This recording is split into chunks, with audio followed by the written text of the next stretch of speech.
निर्गमन की पुस्तक का परिचय। निर्गमन की पुस्तक ईसा पूर्व 1450 में मूसा के द्वारा लिखा गया। निर्गमन यह एक ग्रीक शब्द है जिसका अर्थ है प्रस्थान या निकल कर जाना। हिब्रू भाषा में इसे शिमोत कहा गया है। शिमोत का अर्थ बाहर निकल जाना होता है। हिंदी भाषा में इसे निर्गमन कहा गया है। यह पुस्तक बाइबल में मूसा के द्वारा लिखे गए पंच ग्रंथों में से पहली पुस्तक है। निर्गमन लिखे जाने के बाद ही उत्पत्ति पुस्तक लिखा गया है। निर्गमन के पुस्तक के समय इस्राएली 11 महीने तक सिनाई पहाड़ के पास समय बिताते हैं। इस्राएलियों के इतिहास की सबसे महत्वपूर्ण घटना सिनाई पहाड़ पर परमेश्वर का इस्राएलियों से मिलना और मूसा को व्यवस्था देना है। इसलिए निर्गमन पुस्तक के इन 40 अध्यायों में मूसा को व्यवस्था का सौंपा जाना या केंद्रीय बिंदु में है। निर्गमन की किताब पवित्र शास्त्र बाइबल की दूसरी किताब है। इसमें 40 अध्याय है और 1213 वचन और 32,692 शब्द है। इसमें 1989 इतिहास के वचन है और 189 भविष्यवाणी के वचन हैं जो पूरे हुए हैं और 727 आज्ञा हैं, 28 प्रतिज्ञा है और मूसा के द्वारा दिखाए गए 42 चमत्कारों में से 35 चमत्कार इस पुस्तकों में दिखाई देते हैं। निर्गमन की पुस्तक हमें इस्राएल की पहली पीढ़ी अर्थात याकूब की संतान की पहली पीढ़ी की समाप्ति के बाद एक नई पीढ़ी के उदय और बढ़ती को दिखाती है।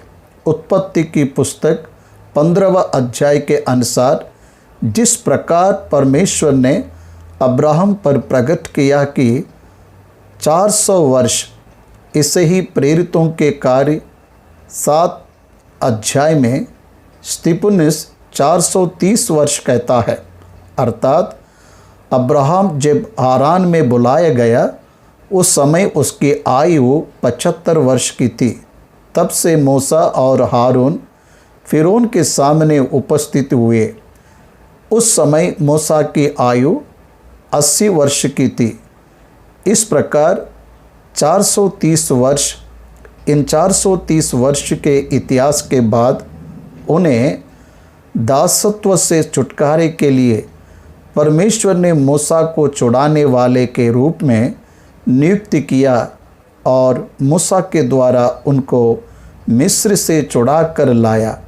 निर्गमन की पुस्तक को हम 2 महत्वपूर्ण भागों में बांट सकते हैं। प्रथम 19 अध्यायों में ऐतिहासिक घटना है और उसके बाद के 21 अध्याय में इस्राएल को एक राष्ट्र के रूप में खड़े करने के लिए नियम और कानून परमेश्वर ने उनको दिए।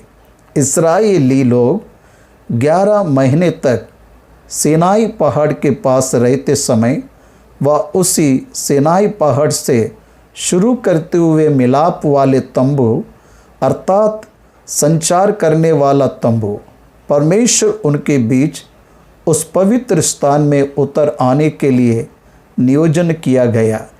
इस्राएलियों को एक राज्य के रूप में चुनकर उनके बीच निवास करके उनको चलाने के लिए परमेश्वर तैयार हुआ। परमेश्वर स्वयं ही इस्राएलियों को कनान देश में पहुंचाने का ठान लिया था।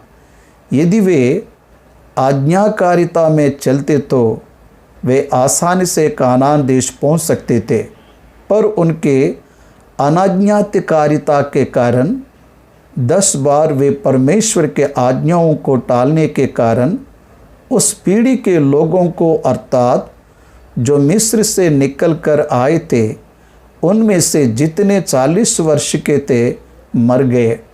केवल कालेब और यहोशू ही प्रतिज्ञा किए हुए कनान देश में पहुंच पाए और उनके साथ केवल इस्राएल की नई पीढ़ी के लोग ही कनान पहुंच पाए।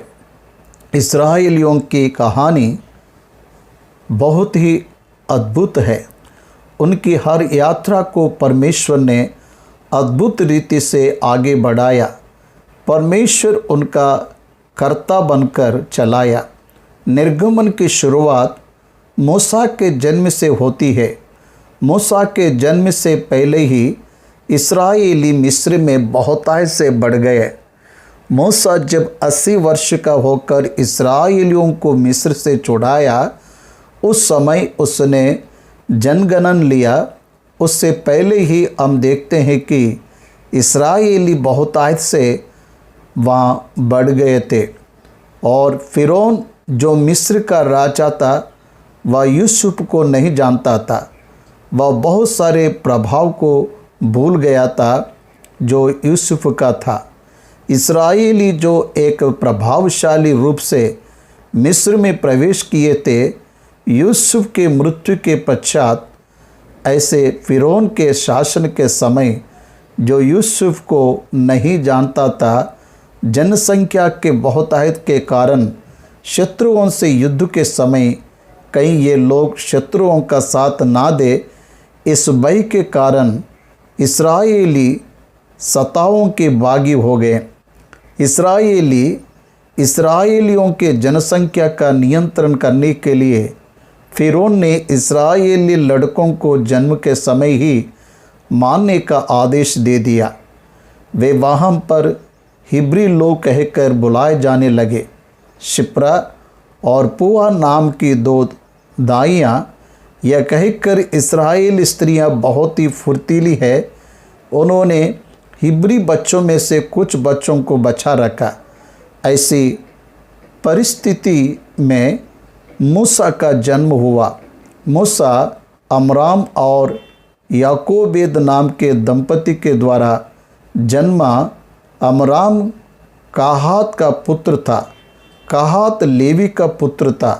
अमराम और याकोबेद का जन्म मिस्र में ही हुआ और उनका विवाह भी वहीं हुआ और उनके 3 संतान हुए, मरियम, हारून और मूसा।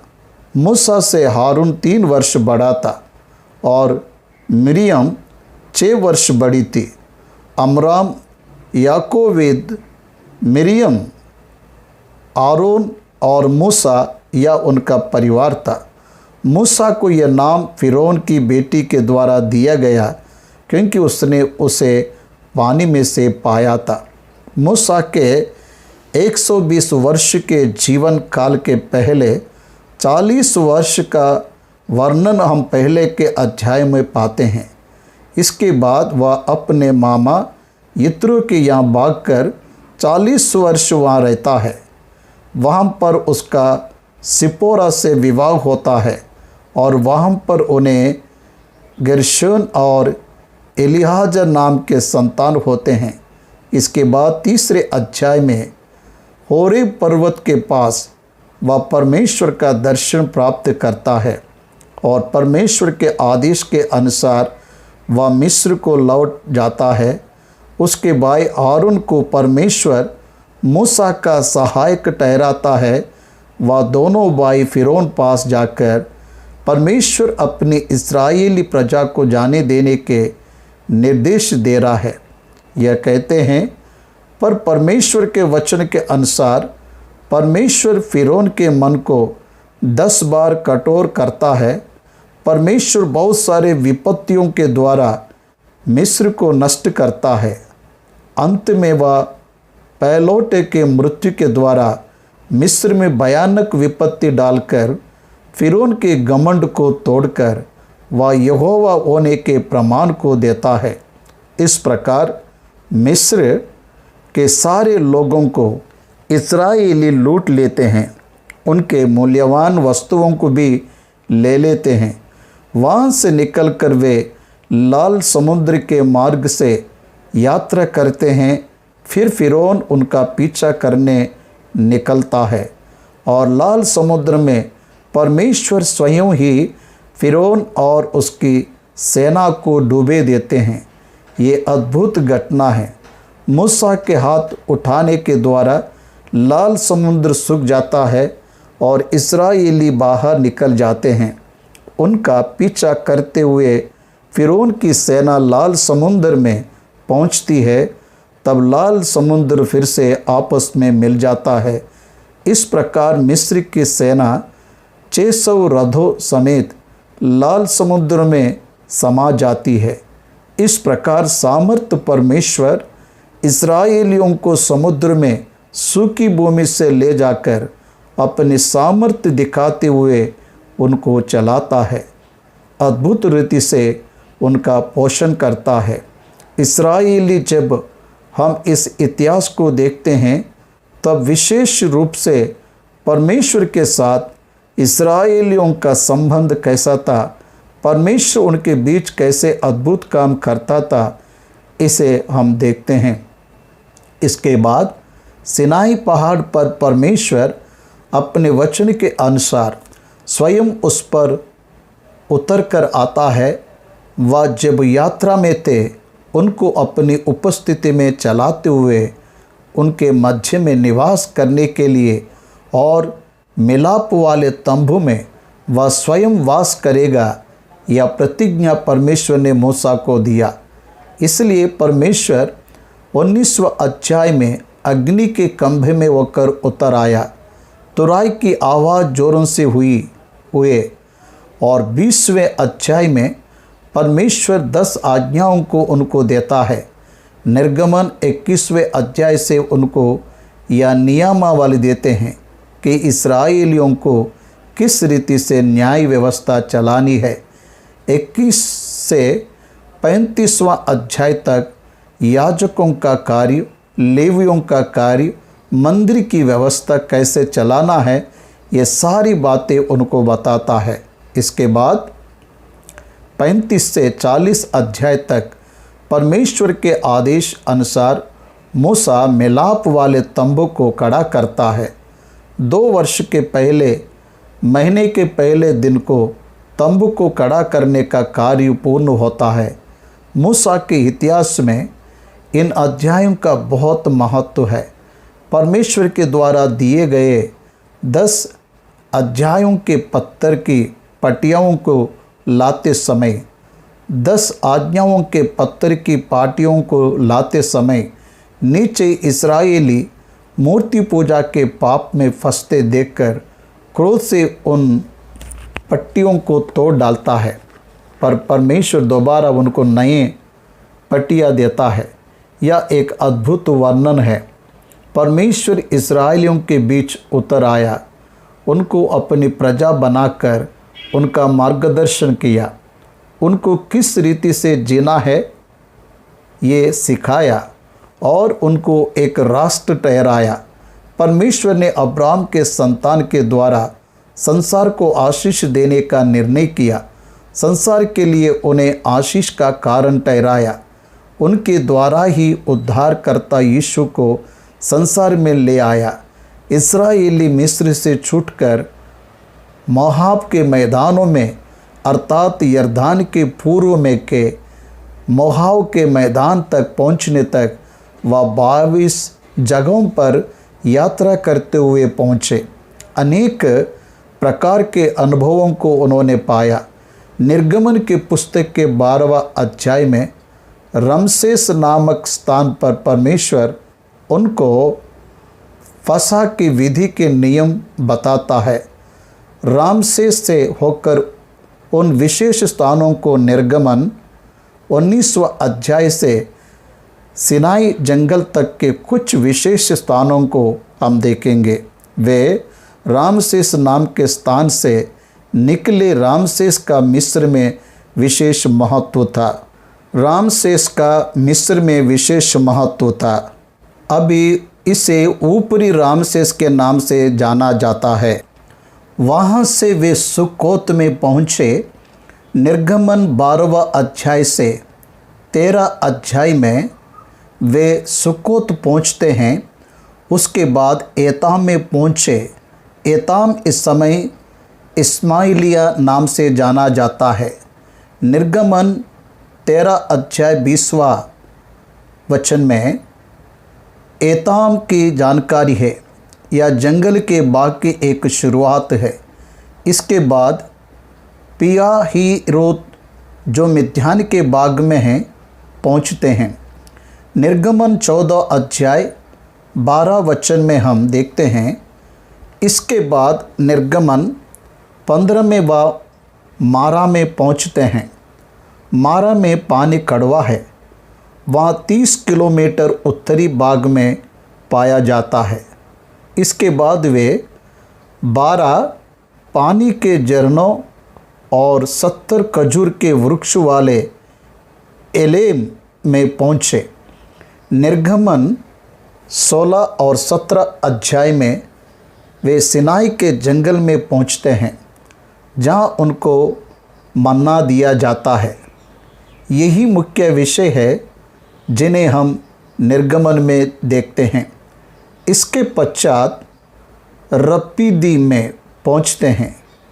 वहीं पर परमेश्वर मूसा को हेरो पर्वत पर लाठी मारने को कहता है, जहाँ पर पर्वत से पानी निकलता है, और उसे ही रपीदीम नाम दिया गया।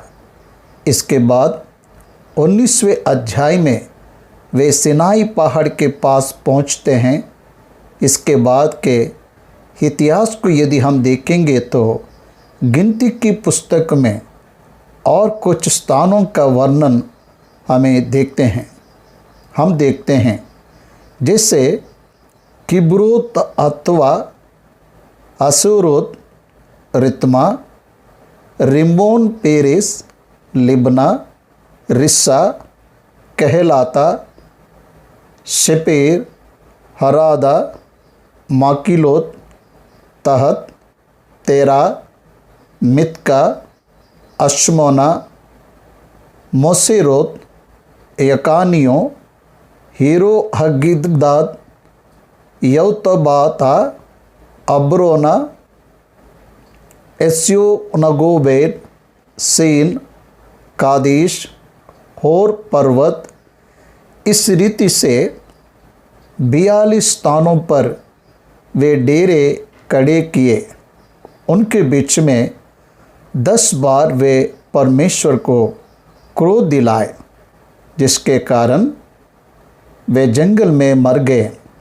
जितने लोगों की गिनती पहली जनगणना में हुई थी, वे सब मर गए। हमें निर्गमन की किताब ये सारा विवरण देता है। इन्हीं विवरणों को हम गिनती की किताब में भी पाते हैं। मूसा ने 2 बार जनगणन की इसका वर्णन हम देखते हैं। इसलिए इस्राएलियों के इतिहास में यह मुख्य स्थान रखता है। इस पुस्तक का अध्ययन हम आगे करेंगे।